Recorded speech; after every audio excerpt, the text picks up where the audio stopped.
Es un placer para mí estar acá, un placer compartir esta gran velada con ustedes. Compartimos hasta un sentimiento común, si bien yo soy hijo de inmigrante de otra latitud, de la latitud italiana, pero me emociona y siento la sangre cuando veo que hay si ustedes se siguen reuniendo, agrupando, en base a esas raíces justamente de vuestros ancestros que han sabido venir a hacer la América como vinieron los italianos, como vinieron tantos inmigrantes de tantas latitudes en otras realidades, en otros tiempos, ¿no? Mi intención, un poco como, yo soy, como bien me presentaron hoy, soy funcionario de INAVI, enólogo, trabajo desde hace casi 25 años en la institución. Me ha gustado siempre escarbar en mis momentos libres o trabajando, escarbar en la historia de la vitivinicultura uruguaya. De a poco estoy juntando, reuniendo material, investigando sobre lo que fue la vitivinicultura de sus orígenes en el Uruguay hasta el presente. Y bueno, en concreto, a lo que se me encomienda en esta oportunidad, lo que es el origen vasco tiene una tremenda importancia porque nada más ni nada menos el gran precursor de nuestra vitivinicultura, que fue Pascual Arriague, vino justamente desde la zona de la parte de vasco franceses, y se puede decir que bueno, fue el gran pionero junto a otros, no solamente vamos a darle la exclusividad, pero fue el gran puntapié inicial para la consolidación de la vitivinicultura nacional, que eso ocurrió en la década de 1870. Y más exactamente se considera 1874 como el año que él plantó esas primeras estacas de esa variedad que en ese entonces no se conocía exactamente el nombre, por el cual se le llamó Arriague, allá por Salto. Y de ahí salió el éxito en el emprendimiento de esa variedad de uva, redundó en lo que tenemos hoy en día, que es la variedad que nos identifica acá y en el mundo, ¿no? Que nos tipifica nuestros vinos como estos que estamos sirviendo acá para degustar. Lo de Arriague fue muy curioso, ¿no? Arriague conoció a un coterráneo suyo del otro lado del río, que se llamaba Juan Jauregui, apodado Lorda. Él se había plantado esas estacas del lado argentino y bueno, tuvo éxito en ese cultivar y le proporcionó a su amigo Pascual Arriague que hiciera lo mismo del lado. Le regaló unas estacas para que plantara al lado de Salto. Después de haber hecho varios intentos, él había probado, Pascual Arriague había probado insistentemente con otras variedades y no había tenido el éxito que tuvo con esta en particular, ¿no? A partir de allí empezaron a crecer la vitivinicultura con un enfoque en Salto. Salto fue una zona muy grande, muy reconocida entonces en la vitivinicultura en su inicio, también Montevideo. Y bueno, así fue como inició. Lo curioso también de esas estacas que vinieron desde un lugar, hace poco tuve el placer de conocer ese lugar que se llama, es un pueblo, una ciudad que se llama San Juan Pied de Port, que está en el sur de Francia. Bueno, acá seguramente los que la conocieron, es muy pintoresco, muy pintoresco. Así, bueno, desde esos alrededores, revolviendo material, desde esa zona entre Hidrolegüí y San Juan Pied de Port, desde ahí habrían venido esas estacas de Taná, que fueron las que trajo Jauregui a Argentina primero, que pasaron a Uruguay después. O sea que el origen vasco de la vitivinicultura nacional no lo podemos discutir, ¿no?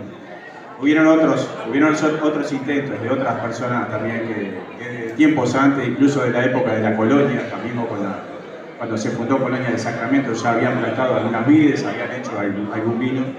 Pero bueno, las inestabilidades de la época nunca pudieron asentar debidamente, como tantos otros rubros agrícolas en el Uruguay, eran muy inestables. Y bueno, a partir de que se empezó a calmar, que terminó la Guerra Grande, que terminaron esas luchas que hubieron siempre en la historia de la formación del Uruguay, como de toda Latinoamérica, ahí empezaron a asentarse las primeras poblaciones estables en el medio rural, la vitivinicultura entre tantas otras actividades, ¿no?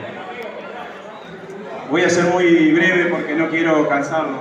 Les voy a nombrar algunos apellidos vascos que tienen que ver con la vitivinicultura.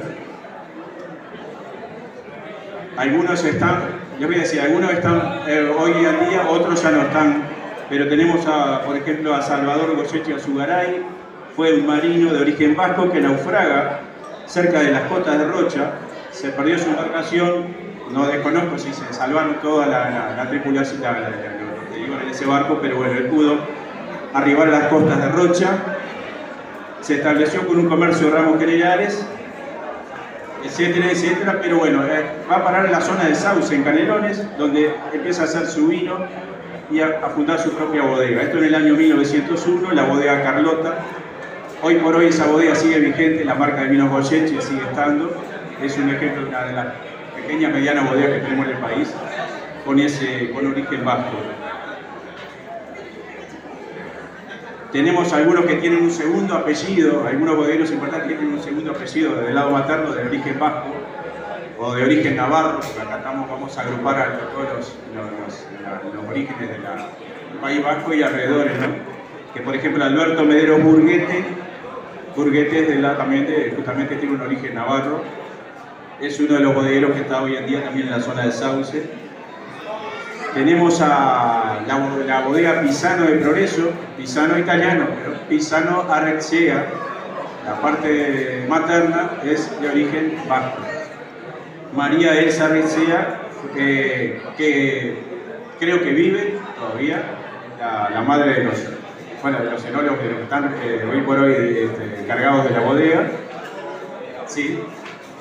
Bien, eso tiene también, me tomo también un poco de la investigación que estoy haciendo, de los que son de primer apellido y de segundo apellido, ¿no?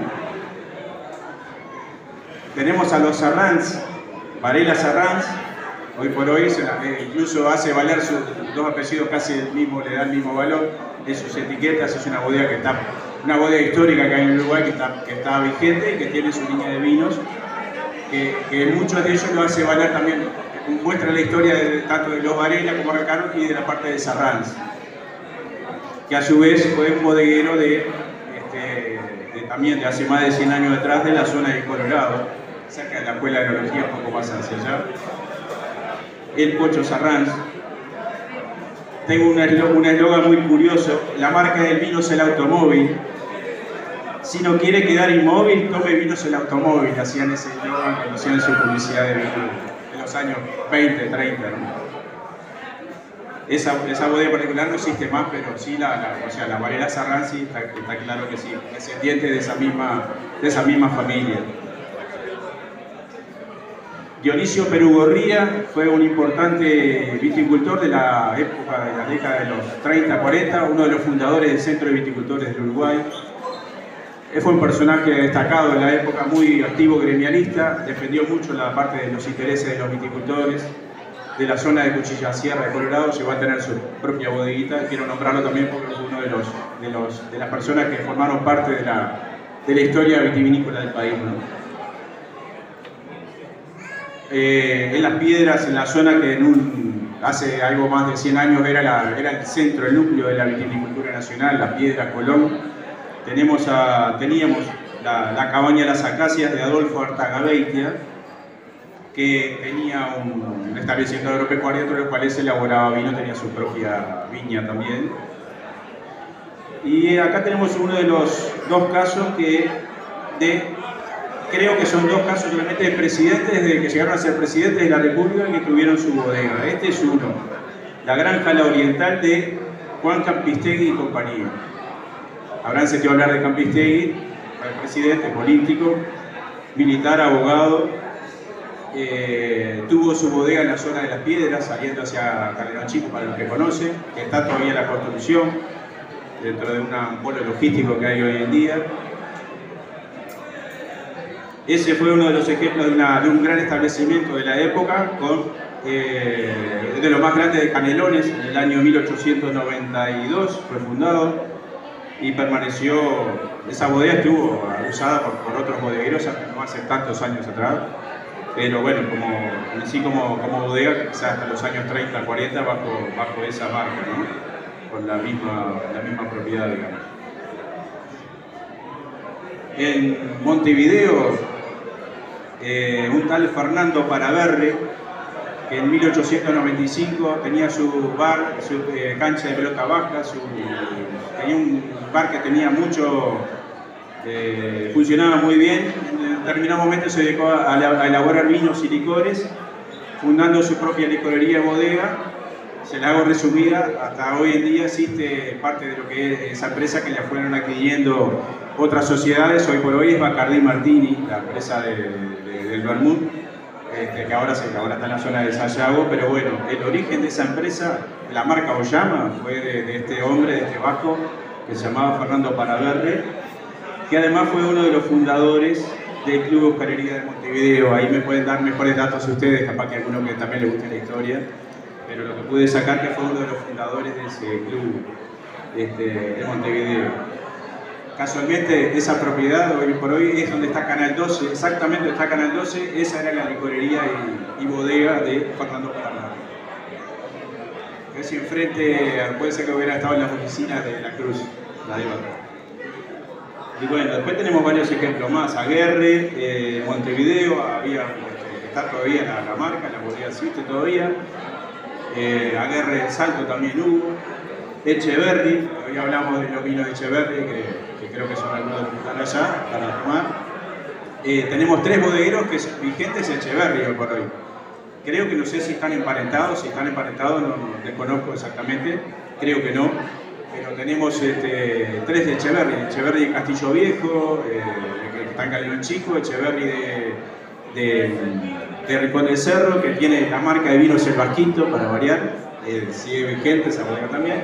Y tenemos un Echeverri en Progreso, que también es una bodega seguramente de distintos orígenes, quizás de nietos o bisnietos de vascos que en algún momento emigraron al país. Tenemos en Montevideo, tenemos a El Ordoy también, que fue una bodega que no existió hasta no hace muchos años. Walter Raúl El Ordoy, el vasco, fue su último responsable. Originario vasco llegado a mediados del siglo XIX desde Guipúzcoa, su abuela Julieta Fontana del Ordoy funda la bodega en el año 1924. Alguna reseña que le hago al pasar, porque si no, si me pongo muy... esto se va para largo, ¿no? Un ejemplo, también en la misma zona Rincón del Cerro, se ve que observo que hubieron varios apellidos vascos, Basay Teguy, Arbelo y Aguerregoyen, la bodega funcionó hasta hace poco. Y tenemos un ejemplo interesante que significó mucho en la historia de Montevideo, que es la granja y bodega Pepita de Andrés Mendizábal. Si algunos la llegaron a sentir nombrar, esto fue un vasco que nació en Vilafranca en 1844, un caserío marítimo suburbano de Bilbao. Este señor llegó a Montevideo, se radicó como panadero en Montevideo, se fue haciendo su capital y compra la propiedad de lo que es hoy Portones de Carrasco Shopping. Toda esa zona había sido la bodega, la casa, la residencia de esta familia vasca, y tenía las viñas ahí. Que bueno, eso se cuestionó también, dicho sea de paso, fue muy cuestionado, muy criticado cuando se hizo el Portones de Shopping. Se demolieron todas esas construcciones que algunos querían conservar como parte de un acervo histórico. Lamentablemente no usaron recibo y se demolió todo para hacer este centro comercial. Y bueno, en Colonia tenemos a Irurtia, que sí está vigente, vasco de origen navarro. Funda su bodega, hace su primera elaboración en 1913, hace 110 años atrás. La bodega permanece, sigue vigente, la verdad es que habrá muchas veces. Irurtia fue uno de los ejemplos destacados en una bodega de los primeros que se abría al público. Cuando nadie hacía enoturismo, por ejemplo, era una de las pocas bodegas cuando uno iba a hacer la excursión a Carmelo. Visitar Carmelo era un clásico ir a visitar la bodega de Irurtia. Y bueno, junto con los Irurtia, los Bizarreta, por supuesto, que también es una bodega plenamente vigente, se está transmitiendo de generación en generación. El vasco que llegó fue Marcos Ubizarreta Uribarrena, se radicaron en 1913 en una bodega que ya existía. O sea, empezaron como tantos otros, trabajando en distintas actividades hasta que se funda su propia bodega, su propio viñedo, ¿no? Bueno, un poco para ir redondeando, pasamos a Florida como para darle un resumen a todo esto. Vamos a terminar pasé por varios departamentos, hay mucho más. Por nombrar puedo seguir nombrando, pero como para ir un poco resumiendo. Florida es un departamento que tradicionalmente fue una extensión de lo que fue Canelones y Montevideo. Feria Vitivinícola fueron siempre el gran centro de la actividad, y tanto una parte de San José y de Florida siempre fueron muy ricas también en la historia vitivinícola. Lamentablemente por hoy quedan unos pocos viñedos y no tenemos más bodegas en el departamento, pero hubieron muchas, incluso acá alrededor mismo. Se llegaron a ver más de 500 hectáreas de viñas, se llegaron a producir más de 1 millón de litros de vino. Muchos, acá alrededor de Florida, capaz que habían 10 o 15 elaboradores. Estuvimos hablando recién, nos encontramos con Pastorini, por ejemplo, que supongo que era una bodega. Tenemos acá, a ver, que voy a...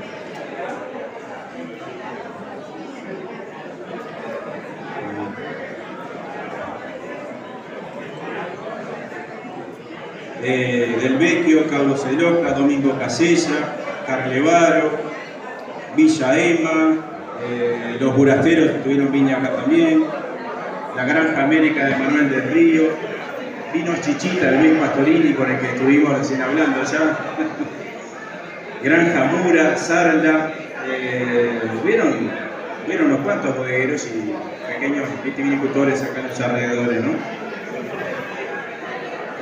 Bueno, después un poco más en los alrededores, Vidarte en el 25 de mayo,